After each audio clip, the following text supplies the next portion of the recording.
pagbubuo ng kasong kriminal. Dahil po ng motion kahapon at kanina diyan po sa Korte Suprema. Hinihingi po ng ating mga abogado na makapag-issue ng subpoena. Attorney Vic Rodriguez naglabas ng bagong pahayag patungkol sa BICAM report. Listahan ng technical group ng Senado at Kongreso gustong malaman. Nagpahayag na nga si Attorney Vic Rodriguez sa ginawang panglilihis sa issue ng BICAM reports.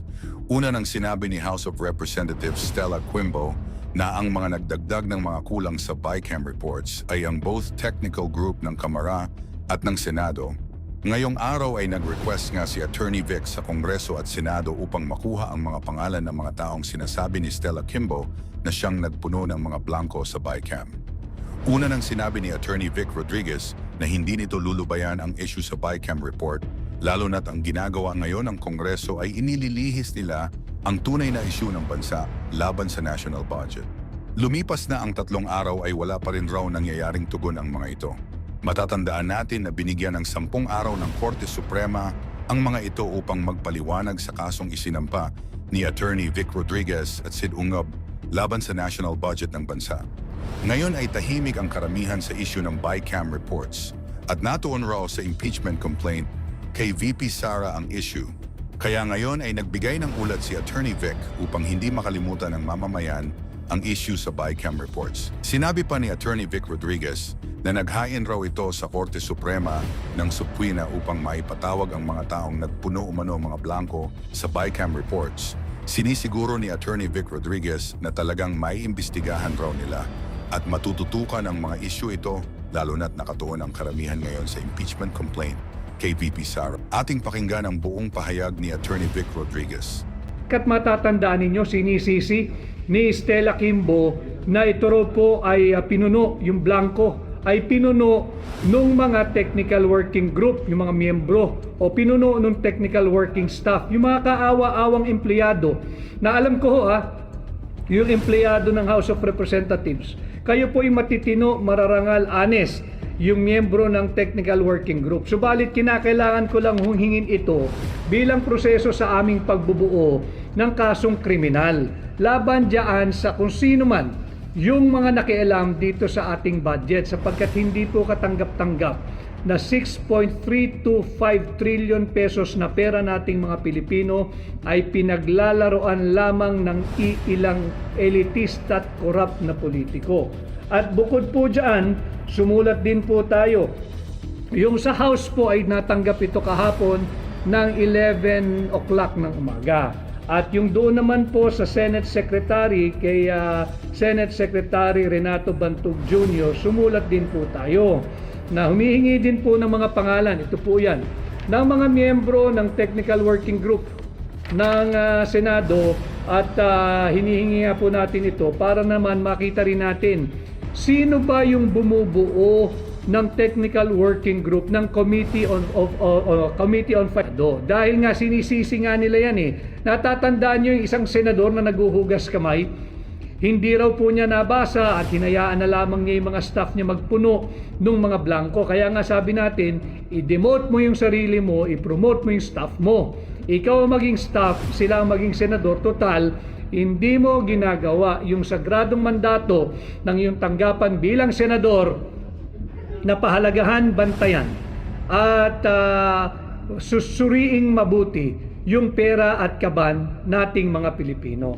Ganon din ang ating mga abogado ay nag-file po ng motion kahapon at kanina diyan po sa Korte Suprema. Hinihingi po ng ating mga abogado na makapag-issue ng subpoena duces tecum. Ano po ibig sabihin nun? Humihiling po yung ating mga abogado sa Korte Suprema na utusan ang Senado at ang Kongreso, lalo na ang Kongreso, yung mababang kapulungan, yung House of Representatives Bills and Index Service, ilabas ninyo yung enrolled bill.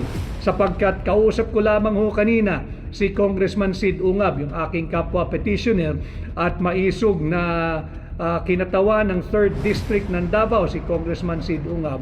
Hanggang sa ngayon ay wala pong maipakitang enrolled bill ang mababang kapulungan. Humiling na po tayo sa Korte Suprema mag-issue ng subpoena para ilabas yung original copy ng enrolled bill. Ito po yung ating motion. I-file din ito kahapon. So tuloy-tuloy po yung ating kaso. Hindi po natin pinababayaan ito at ating patuloy na pinasisinungalingan yung sinasabing itong usapin sa budget ay political lamang. Hindi po. Criminal po ang pinag-uusapan natin. Hinahanap natin kung sino yung maaari na nating kasuhan ng criminal case sapagkat isa pong falsification of legislative document, isa pong usurpation of legislative authority.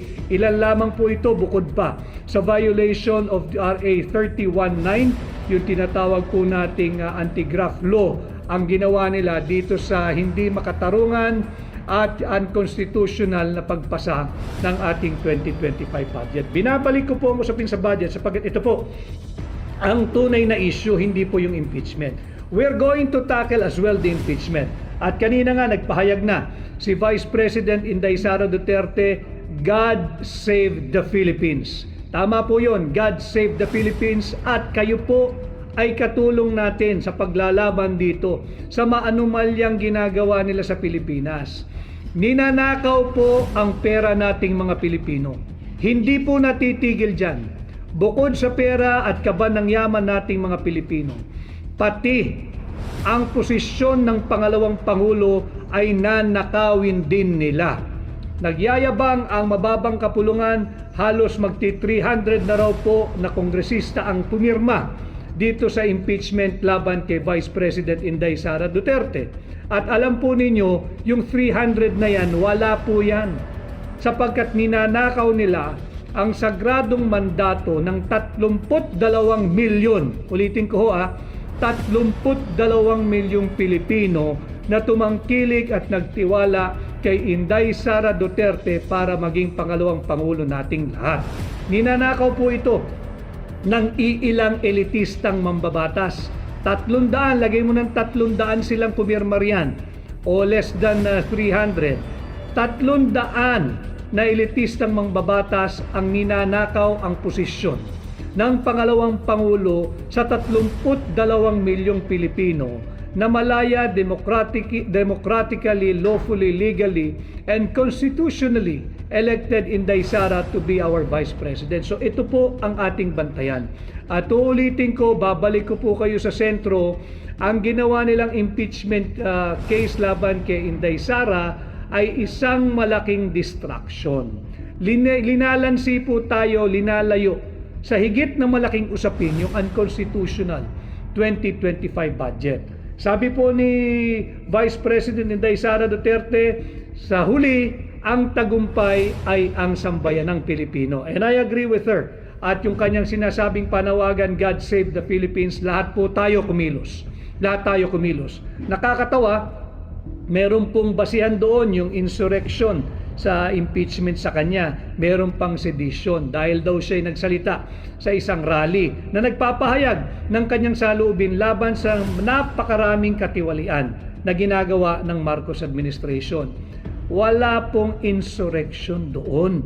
Ang insurrection po ay may mga armadong tao na sa kalsada na nananawagang pabagsakin ang gobyerno. Meron na ho ba kayong nakitang may armas na nagrarally diyan sa kalsada na nananawagan na pabagsakin ng gobyerno? Wala rin pong sedition doon sapagkat meron na bang isang malaking kaguluhang naganap at ang sinisigaw ay patalsikin si Bongbong Marcos. Ito po yung mga elemento ng kasong insurrection at sedition. Makikita natin na talagang hindi pinag-aralan, hindi naman natin sila talaga asahan dyan. Talagang winawalang hiya po nila, linalapastangan at sinasalaula ang rule of law. They do not uphold, they do not respect, and they do not defend our Constitution. Yan naman o ang advokasya sinusulong at hinihingi ng hakbang ng maisog. We have always been calling for the upholding, the respect, and the defense of our Constitution. Yan ang ating hinihingi. Kay Van Laces Laquinta, tama ka Van, 32 million Filipinos na pumili at bumoto kay Vice President Inday Sara Duterte laban sa 215, tawagin na natin sila mga AKAP boys.